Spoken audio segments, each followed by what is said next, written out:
Independent branch में जैसे कि मैंने बताया था कि इंडिपेंडेंट ब्रांच में क्या हो रहा है, इंडिपेंडेंट ब्रांच में हेड ऑफिस अपनी अलग बुक्स बना रहा है, ब्रांच अपनी अलग बुक्स बना रहा है। अब होता क्या है, दोनों अपनी अपनी बुक्स बना रहे हैं, बट कुछ आइटम्स हैं जिनकी एडजस्टमेंट्स हमें करनी होती हैं। तो जब इंडिपेंडेंट ब्रांच हम करते हैं तो हमें 4 तरह के एडजस्टमेंट्स करनी होती हैं। 4 अकाउंटिंग है जो कि हमारे लिए इम्पॉर्टेंट होती हैं। एक होती है अकाउंटिंग फॉर फिक्स एसेट्स, ठीक है। एक होती है अकाउंटिंग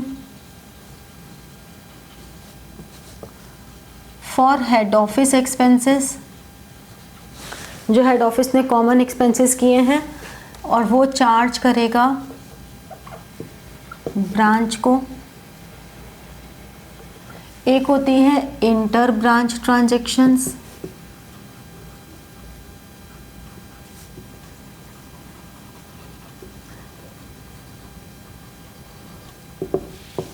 और एक होती है accounting for goods in transit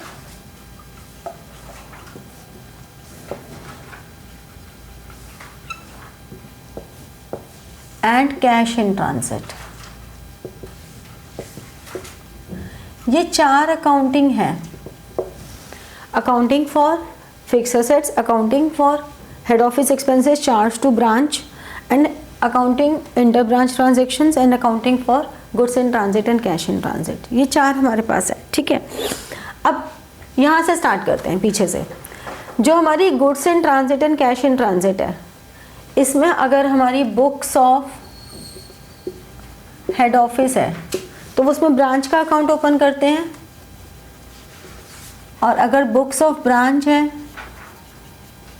तो उसमें हेड ऑफिस का अकाउंट ओपन करते हैं।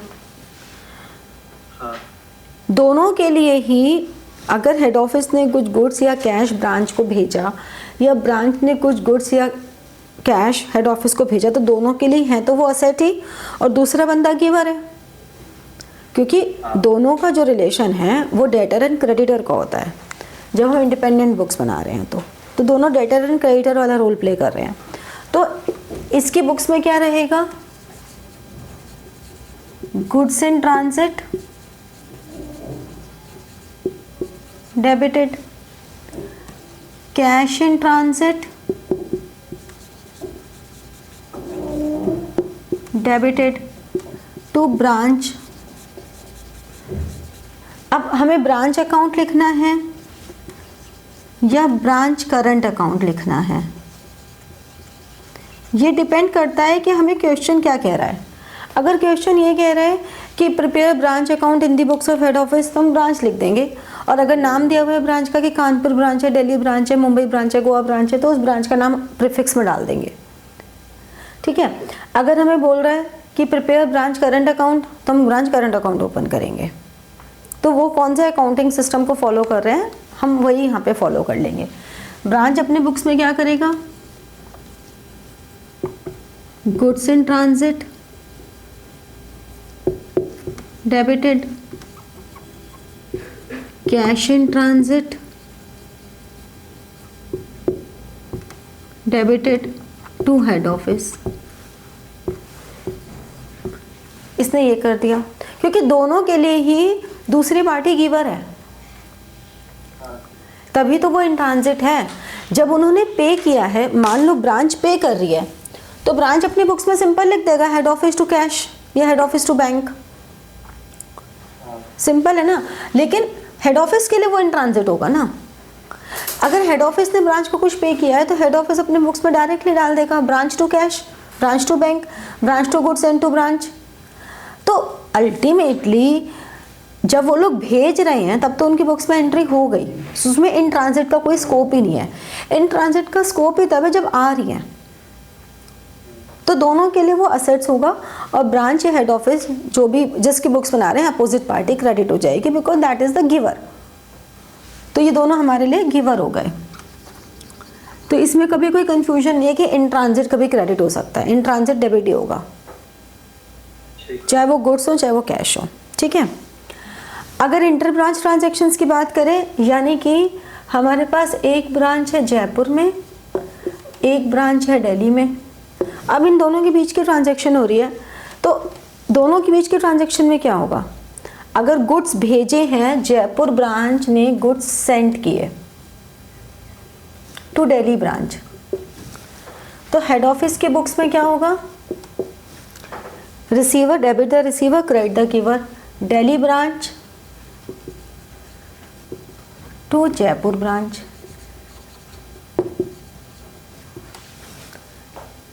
लेकिन बुक्स ऑफ दिल्ली ब्रांच में क्या होगा, दिल्ली ब्रांच तो गुड्स रिसीव कर रही है, तो वो अपनी बुक में क्या एंट्री करेगी, उसको तो गुड्स मिल रहे हैं, तो वो क्या एंट्री करेगी, Delhi branch, goods send to branch debit, उसको तो गुड्स मिल रहे हैं, और गिवर कौन है उसके लिए, Delhi branch, Jaipur branch, Jaipur branch.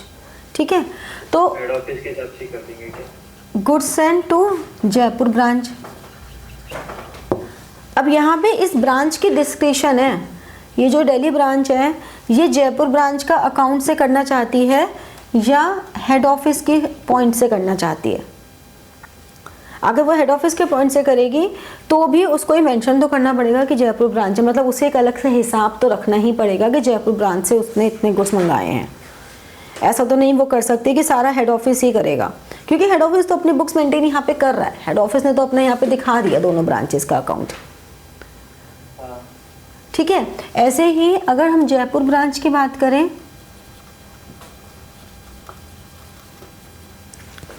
अगर हम बुक्स ऑफ जयपुर ब्रांच बनाएंगे तो क्या होगा,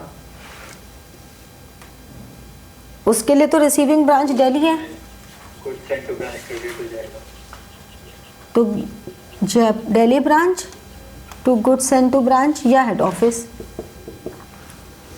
ठीक है ना, तो ये अकाउंटिंग हमारी चलती रहेगी, बेसिक जर्नल अकाउंटिंग के कॉन्सेप्ट्स हैं ये। ठीक है, यहां तक हो गया क्लियर, नेक्स्ट कराऊं। हाँ। अब हम करते हैं accounting of head office. Head office ने खर्चा कर दिया, हेड ऑफिस ने एक जॉइंट एक्सपेंस किया कि एक बहुत एडवर्टाइजमेंट कैंपेन चलाई या कोई बड़े बड़े पोस्टर्स, होर्डिंग्स सारे लगवा दिए, ये सारा हेड ऑफिस ने खर्चा कर दिया और उसने नीचे लिख दिया आवर ब्रांचेस। ऐसे हम एडवर्टाइजमेंट देखते हैं ना, बहुत सारे न्यूज़पेपर में भी आता है, होर्डिंग्स में भी लिखा होता है और फिर नीचे लिखा होता है आवर ब्रांचेस। इवन अगर तुम किसी रेस्टोरेंट में जाते हो तो वहाँ पे उस रेस्टोरेंट में गए तो वहाँ पे भी तुम्हें लिखा होता है कि हमारी ब्रांचेस और कहाँ कहाँ हैं। यानी कि वो सारा एक्सपेंस हेड ऑफिस ने कर दिया एक बार। जब हेड ऑफिस ने एक्सपेंस किया होगा तो हेड ऑफिस का जो भी एक्सपेंस हुआ होगा वो डेबिट किया होगा और टू बैंक के थ्रू उसने पेमेंट कर दी होगी हेड ऑफिस की बुक्स में, ये उसने कर दिया होगा। अब वो ब्रांच से चार्ज करेगा, तो जो भी ब्रांच से वो चार्ज करेगा वो डेबिटेड टू जो भी एक्सपेंस है, मतलब वो अपने P&L में नहीं चार्ज करेगा इस एक्सपेंस को। नॉर्मली क्या होता है, हम अपने एक्सपेंसेस को प्रॉफिट एंड लॉस अकाउंट में ट्रांसफ़र कर देते हैं। नॉर्मल कोर्स में क्या होता है, एक्सपेंसेस टू बैंक और profit and loss account debit to expense, यही तो होता है नॉर्मल। बट अभी क्या होगा, एक्सपेंसेस टू बैंक तो होगा लेकिन ब्रांच टू एक्सपेंस हो जाएगा। ठीक है, अभी branch account debit to expense account हो गया। और बुक्स ऑफ ब्रांच में क्या आएगा, branch has to pay to head office. अब क्या करेगा, ब्रांच के लिए तो ये खर्चा है, हेड ऑफिस को डेबिट और कैश को क्रेडिट, कैश के फॉर्म में तो हेड ऑफिस के साथ तो उसका हिसाब चल रहा है ना। हेड ऑफिस को डेबिट का मतलब है कि हेड ऑफिस तो रिसीवर हो गया, जबकि हेड ऑफिस तो उसके लिए लाइबिलिटी है ना। The branch has to pay to head office. अच्छा, अभी पे नहीं कर रहा है, तो expenses to head office, expenses. अब वो एक्सपेंसेस अपनी बुक्स में अलग से ना दिखा के वो direct profit and loss account में दिखा देगा टू हेड ऑफिस, क्योंकि हेड ऑफिस को वैसे छोटी छोटी पेमेंट नहीं करता। कि चलो एक्सपेंस किए तो पेमेंट कर दो, ऐसे नहीं करता। वो हेड ऑफिस का अकाउंट बना रहा है और उनका एक पीरियड ऑफ सेटलमेंट होता है कि every 15 days, every 10 days, every week, every month. ये हेड ऑफिस ने अपनी एक पॉलिसी बनाता है कि हम ये करते जा रहे हैं और आपको सेटलमेंट करना होगा। तो हेड ऑफिस का account depend on the transactions कि कितनी नंबर ऑफ ट्रांजैक्शंस है, उसके बेसिस पे वो उसको सेटल कर देंगे। तो अभी तो हेड ऑफिस ब्रांच के लिए तो एक्सपेंस हो गया, एक्सपेंस हो गया तो profit and loss account debit और टू हेड ऑफिस। ठीक है, तो ये हमारे पास ब्रांच की बुक्स में आ गया। तो ये 3 तो हमारे छोटे छोटे ट्रीटमेंट थे जो हमने कर लिए। ठीक है, accounting for goods in transit, cash in transit, accounting for inter branch transactions और accounting for head office expenses charge by head office to branch. ठीक है, अब इंटर ब्रांच ट्रांजेक्शन्स की एक स्टेटमेंट फॉर्म में क्वेश्चंस और आते हैं, वो करते हैं। ये नोट डाउन हो गया? ठीक है, मैं क्वेश्चन देती हूँ फिर करते हैं। देखो अब इस क्वेश्चन में क्या है ना कि हेड ऑफिस, दिल्ली ब्रांच और आगरा ब्रांच 3 बुक्स बनानी है। हम पहले सिर्फ हेड ऑफिस की बात करते हैं। तो जब इंटर ब्रांच ट्रांजेक्शन्स है तो हम इतनी सारी ट्रांजेक्शन्स की बहुत सारी एंट्री करेंगे। अब ये तो हमारे पास कितनी टोटल है, 5 है। तो बहुत आसान है कि फर्स्ट ट्रांजेक्शन तुम्हारी हुई कि Delhi goods worth ₹5,000 supplied by Delhi branch to Agra branch. अब Delhi branch to Agra branch वही debit the receiver, credit the giver. तो सिंपली हमने पहली एंट्री में जैसे क्या कर दिया होगा, Agra branch to Delhi branch. ठीक है ना। फिर सेकेंड एंट्री में हमने कहा Delhi branch draws a bill receivable, तो दिल्ली टू आगरा हो गया क्योंकि दिल्ली ब्रांच हमारे लिए रिसीवर हो गया। तो इस तरह से सारी ट्रांजैक्शंस जो हैं, थर्ड ट्रांजैक्शन है उसमें फिर Delhi branch is the receiver, तो दिल्ली टू आगरा हो गया ₹1000। डी ब्रांच में फिर दिल्ली टू आगरा हो गया, कस्टमर ने रिटर्न किया तो भी वही बात हो गई ना कि दिल्ली ब्रांच रिसीव कर रहा है, और आगरा टू दिल्ली ब्रांच हो गया। अब ये दिल्ली आगरा, दिल्ली आगरा, दिल्ली आगरा की हम यहाँ पे 1 2 3 4 5 ट्रांजेक्शन्स कर देंगे। लेकिन सोचो अगर ये ट्रांजेक्शन 5 से भी ज़्यादा हों तो कितना जर्नल बनाओगे। तो उसके बजाय हम क्या करेंगे, यहाँ पे हमने स्टेटमेंट बना ली एक, और एक फाइनल एंट्री करेंगे। ये हेड ऑफिस ब्रांच आपस में फिक्स कर लेते हैं। ये हेड ऑफिस की पॉलिसीज़ में आता है कि ये जो हम एंट्री कर रहे हैं, ये जो स्टेटमेंट बना रहे हैं, ये कितने दिन की बना रहे हैं, वीकली बना रहे हैं, हाफ मंथ की बना रहे हैं, मंथली बना रहे हैं, क्या बना रहे हैं। ठीक है, तो ये उस पर डिपेंड हो जाता है। अब जैसे कि फर्स्ट ट्रांजेक्शन है हमारे पास goods worth ₹5,000 supplied by Delhi branch to Agra branch, तो यानी कि गुड्स हो गया, पहली ट्रांजैक्शन हो गई गुड्स। हम क्या कर रहे हैं, आगरा को डेबिट कर रहे हैं और दिल्ली को क्रेडिट कर रहे हैं। तो आगरा इज डेबिटेड और दिल्ली इज क्रेडिटेड। ठीक है, सेकेंड ट्रांजैक्शन हम क्या कह रहे हैं, Delhi branch draws a bill receivable for 4,000 on Agra branch which sends for acceptance. तो एक्सेप्टेंस अगर बिल ड्रॉ किया है तो दिल्ली ब्रांच के लिए असेट हो गई। ठीक है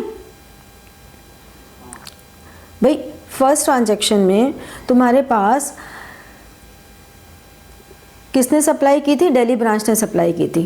तो दिल्ली ब्रांच ने अगर सप्लाई की तो अब सेकेंड ट्रांजैक्शन में क्या हो रहा है, Delhi branch draws a bill receivable for 4,000 on Agra branch. तो Agra branch has to pay और Delhi branch has to receive. ठीक है, तो दिल्ली ब्रांच यहाँ पर हमने लिख दिया बिल्स रिसीवेबल 4,000 दिल्ली ब्रांच में डेबिट और आगरा ब्रांच में क्रेडिट। फिर थर्ड ट्रांजैक्शन में Delhi branch received 1,000 from Agra branch, again Delhi branch ये कैश रिसीव हो गया, दिल्ली ब्रांच डेबिट हो रही है और आगरा ब्रांच क्रेडिट हो रही है। सेम कॉन्सेप्ट चल रहा है, debit the receiver credit the giver वाला। जो जर्नल एंट्रीज हैं वही है। तो instead of doing journal entries, अगर आपको बोला है कि सिर्फ जर्नल एंट्री पास करो, सिंगल जर्नल एंट्री, तो हम ये स्टेटमेंट बना लेंगे। लेकिन अगर बोल दिया कि जर्नल एंट्रीज पास करो तो फिर ये बोरिंग से जर्नल एंट्री करनी पड़ेगी, क्योंकि ये तो बहुत ही ज़्यादा बोरिंग है, दिल्ली ब्रांच आगरा ब्रांच को करते रहो। और जब एक से ज़्यादा ब्रांच होती हैं तब तो और ज़्यादा कॉम्प्लिकेटेड है। तो ये स्टेटमेंट इज़ ऑलवेज ईजी, और आती भी मोस्टली स्टेटमेंट ही है बनाने को। डी ट्रांजैक्शन क्या कह रही है, goods worth ₹2,000 were return by customer of Agra, तो दिल्ली टू आगरा हो रहा है again. Goods returned, again Delhi to Agra हो रहा है 2000 का,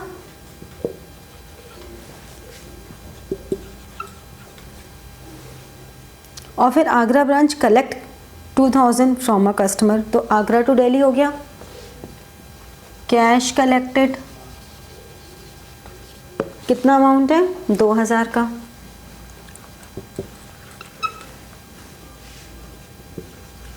अब इनका टोटल कर लो, इसका आ गया 7 7, अब यहाँ पे तो कुछ हमारा बैलेंस ही नहीं आया, अगर यहाँ पे बैलेंस आता, यहाँ तो कुछ बैलेंस ही नहीं आया, हाँ अगर बैलेंस आता तो हमें समझ में आता कि अच्छा इस ब्रांच को इस ब्रांच से इतना लेना है इतना देना है, फाइनल अमाउंट। यहाँ पे सारी ट्रांजैक्शंस टैली हो गई, तो यानी कि नो ड्यूज, डेबिट ज़्यादा आ जाता है तो उसको क्रेडिट कर देते हैं। कर हाँ, क्योंकि हमें उतना उससे लेना होता ना ब्रांच के लिए। भाई सिंपल सी बात है। अब इसमें अगर तुम्हें स्टेटमेंट लिखने को, तुम एक स्टेटमेंट लिख दोगे कि there are no dues against any branch for any branch, किसी भी ब्रांच का किसी भी दूसरी ब्रांच से कोई ड्यू नहीं है, दोनों टैली हो रहा है हमारा, ठीक है। तो ये बन गई, समझ में आ गया, ये बना ले। फिर हम अकाउंटिंग फॉर फिक्स एसेट्स करते हैं। अब देखो अकाउंटिंग फॉर फिक्स एसेट्स में हमारे लिए जो इम्पोर्टेंट थिंग है वो क्या है कि अकाउंट्स मेंटेन कौन कर रहा है, मतलब उस जो असेट पर्टिकुलर असेट है उस असेट का अकाउंट कौन मेंटेन कर रहा है, हेड ऑफिस मेंटेन कर रहा है या ब्रांच मेंटेन कर रहा है। बिकॉज अगर हेड ऑफिस मेंटेन कर रहा है तो हमारी दोनों की बुक्स में एंट्री डिफरेंट होंगी, लेकिन अगर ब्रांच मेंटेन कर रहा है तो दोनों की बुक्स में एंट्री अलग होगी। होता क्या है इंडिपेंडेंट ब्रांच में भी फिक्स एसेट के केस में, क्योंकि फिक्स एसेट्स हमारा बहुत ह्यूज कॉस्ट इन्वॉल्व होती है, ये हम लोगों ने कैपिटल बस्टिंग डिसीजन में भी पढ़ा है कि ह्यूज कॉस्ट इन्वॉल्व होती है, इरिवर्सिबल डिसीजन होता है। तो कई बार हेड ऑफिस क्या करता है, पूरी ऑटोनॉमी तो दे देता है कि ठीक है ब्रांच संभाले अपने आप, इंडिपेंडेंट ब्रांच है कोई दिक्कत नहीं है, लेकिन जो फिक्स एसेट्स है इसके अकाउंट हम खुद मेंटेन करेंगे, ठीक है। ऐसे ही लेकिन अगर उनको ऐसा लगता है कि नहीं नहीं ब्रांच को करने देते हैं तो ब्रांच को दे देता है ये चीज़ पावर भी। तो अब इस केस में जब वो ये पावर दे रहा है कि कौन अकाउंट मेंटेन कर रहा है, तो उस बेसिस पे हमारी अकाउंटिंग में थोड़े से चेंजेस हो जाते हैं। जैसे कि अगर असेट हेड ऑफिस ने परचेज किया है, अभी एक को कंसिडर करते हैं, पहला केस कि असेट जो है वो हेड ऑफिस ने परचेज किया है और accounts maintain by head office है, ठीक है। तो ब्रांच को फिर कोई मतलब नहीं है, ब्रांच नो एंट्री, ब्रांच को फिर इस बात से कोई मतलब नहीं है, ठीक है। और हेड ऑफिस क्या एंट्री कर देगा, ब्रांच असेट्स, वो ये अपने पास ज़रूर रिकॉर्ड मेंटेन करेगा कि हमने कौन सी ब्रांच के लिए असेट परचेज की है, लेकिन ब्रांच के पास से कुछ कैश गया नहीं, ब्रांच ने असेट खरीदी नहीं, तो ब्रांच को कोई मतलब ही नहीं उस एंट्री से, ठीक है। तो अगर हेड ऑफिस ने ब्रांच है वो वैसे हो गया कि मतलब वो रेंट कर रहा है टाइप, हाँ मतलब ब्रांच इस पे डेप्रिसिएशन ज़रूर चार्ज करेगा। जैसे कि अभी हम बात करते हैं कि अगर हेड ऑफिस बुक्स मेंटेन कर रहा है तो ब्रांच उस पे डेप्रिसिएशन जरूर चार्ज करेगा। जब यहाँ डेप्रिसिएशन चार्ज करने की बात आएगी तो ब्रांच चार्ज करेगा डेप्रिसिएशन टू हेड ऑफिस, उसे डेप्रिसिएशन चार्ज कर दिया, ठीक है। तो ब्रांच सिर्फ यही करेगा, बाकी कुछ नहीं करेगा। तो on purchase by head office में हेड ऑफिस अपने बुक्स में एंट्री कर देगा, लेकिन ब्रांच अपने बुक्स में कोई एंट्री नहीं करेगा, ठीक है। लेकिन अगर हेड ऑफिस मेंटेन कर रहा है बुक्स और असेट परचेज किया ब्रांच ने, तो ब्रांच का पास से अब तो कैश गया, अब तो ब्रांच के पास से कैश गया, तो वो क्या करेगा, head office debit to bank, अब तो उसके पास से कैश गया है तो हेड ऑफिस टू कैश कर देगा, बैंक कर देगा। बट हेड ऑफिस को तो मेंटेन करना है ना बुक्स, तो हेड ऑफिस ब्रांच एसेट्स तो वो दिखाएगा ही दिखाएगा। मतलब कि अगर हेड ऑफिस बुक्स मेंटेन कर रहा है तो वो इन एनी केस परचेज चाहे हेड ऑफिस करे, परचेज चाहे ब्रांच करे, वो ब्रांच एसेट्स तो दिखाएगा ही। बस फर्क सिर्फ इतना है कि अगर हेड ऑफिस परचेज कर रहा है तो वो बैंक दिखा देगा, और ब्रांच परचेज कर रहा है तो हेड ऑफिस हैज टू पे दिस अमाउंट टू ब्रांच। भाई अगर हेड ऑफिस ने खुद पे कर दिया तब तो बात ही ठीक है, लेकिन उसने कहा तुम खुद परचेज कर लो, अकाउंट्स हम मेंटेन कर रहे हैं, तो now head office has to reimburse that amount to branch. तो ब्रांच क्रेडिटर हो गया, उसके लिए ब्रांच क्रेडिटर हो गया। और यहाँ पे जब डेप्रिसिएशन चार्ज करने की बात आएगी तो क्योंकि branch has a liability to pay, तो head office has to receive that expense to branch assets. भाई अगर अकाउंट जो मेंटेन कर रहा है उसके एसेट्स तो रिड्यूस होंगे ही ना। अगर वो यहाँ पे एसेट परचेज कर रहा है तो यहाँ डेप्रिशिएट करने पे एसेट की वैल्यू कम भी करनी पड़ेगी, बिकॉज मेंटेन कौन कर रहा है, हेड ऑफिस कर रहा है। तो हेड ऑफिस को जब भी वो एसेट परचेज करेगा तो वो एसेट डेबिट कर देगा। अगर वो पेमेंट कर रहा है तो बैंक कर देगा, पेमेंट नहीं कर रहा, ब्रांच पेमेंट करे तो ब्रांच कर देगा। डेप्रिसिएशन चार्ज करने में उसी का एसेट कम होगा और ब्रांच डेबिट हो गया। जबकि ब्रांच को क्या मतलब है, अगर हेड ऑफिस ने परचेज किया तो ब्रांच को कोई मतलब नहीं है, वरना अगर हेड ऑफिस ने परचेज किया तो ठीक है, वो ब्रांच से पैसे ले लेगा, head office debit, because head office has to, branch has to receive money from head office. तो डेटर क्रेडिटर रिलेशन चल रहा है ना, और यहाँ पे डेप्रिसिएशन टू हेड ऑफिस। तो ये क्लियर हो गया when books are maintained by head office. अब अगर books are maintained by branch, अगर बुक्स ब्रांच मेंटेन कर रही है और हेड ऑफिस ने परचेज किया, तो अब हेड ऑफिस की तरफ से तो कैश चला गया, बट हेड ऑफिस को लेना किससे है वो पैसा, ब्रांच से, तो ब्रांच डेबिट हो गया। अब इसके आगे ना हेड ऑफिस का रोल खत्म है, क्योंकि books are maintained by branch, तो यहाँ के बाद हेड ऑफिस का रोल खत्म है। हेड ऑफिस ने खरीद के उसको दे दिया, उससे पैसे ले लिए, काम खत्म। इसके बाद चाहे कुछ भी करो, हेड ऑफिस को कोई एंट्री नहीं करनी, हेड ऑफिस कोई एंट्री नहीं करेगा, क्योंकि हेड ऑफिस को फिर कोई मतलब ही नहीं है, because books are maintained by branch. अब ब्रांच अपने आप करता रहेगा। ब्रांच क्या करेगा, ब्रांच की तो असेट्स क्रिएट हो गई, तो ब्रांच ने असेट्स क्रिएट कर ली। नाउ ब्रांच हैज टू पे मनी टू हेड ऑफिस, तो हेड ऑफिस उसके लिए क्रेडिटर बन गया। अगर ब्रांच ने खुद की तो कोई दिक्कत ही नहीं, फिर तो हेड ऑफिस बीच में आएगा ही नहीं। Asset account debit to bank.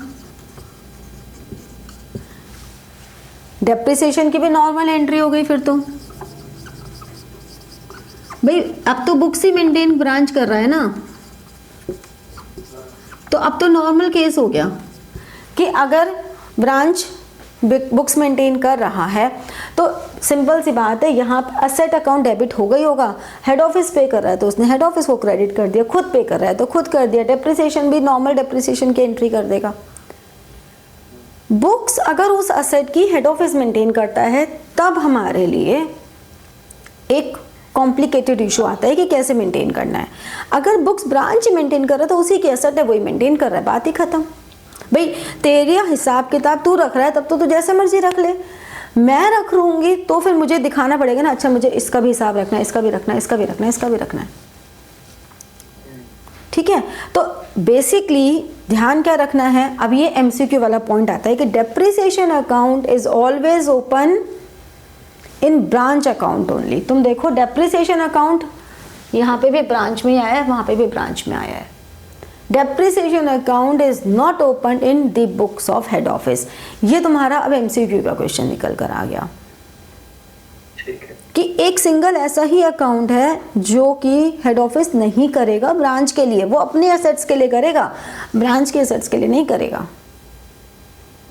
ठीक है। तो ये इंपॉर्टेंट चीज इसमें निकल कर आई है, ठीक है। ये नोट डाउन कर ले टेबल। तो क्या कहते हैं उसे, Subscribe, share, like with your friends. Share with your friends. Subscribe and press the bell button to get notifications. Good luck.